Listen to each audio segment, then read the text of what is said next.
صلاح الدین ایوبی نام تو سنا ہوگا۔ صلاح الدین ایوبی کی ایک خوبی یہ بھی تھی کہ وہ مسلمان فوجوں کے دستوں کی جگہیں تبدیل کرتا رہتا تھا۔ مثال کے طور پہ جس دستے کی ڈیوٹی محل میں ہے، کچھ عرصے کے بعد اس کی ڈیوٹی جنگ والے دستے سے بدل دی جائے گی۔ وہ اس لیے یہ کام کرتے تھے کہ کہیں ان کے سپاہی ایمان کو چھوڑ کے عیش و عشرت میں نہ پڑ جائیں۔ وہ ہمیشہ اپنے جو فوجی سپاہی ہوتے تھے نا، ان کو فحاشی اور بے ایمانی سے بچایا کرتے تھے، کیونکہ اس دور میں جو غیر مسلم تھے وہ اپنی عورتوں کے ذریعے مسلمانوں میں فحاشی پیدا کرتے تھے۔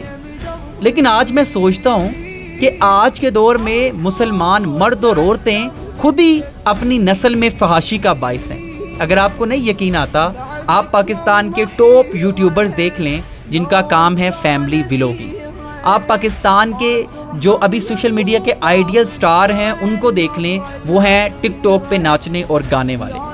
آپ پاکستان کی سیلیبریٹیز دیکھ لیں جو آج اپنے ڈراموں میں، اپنی فلموں میں انڈین اور ہالی ووڈ موویز کے جو گندے سین ہوتے ہیں ان کو بھی کاٹ کے آگے جا چکے ہیں۔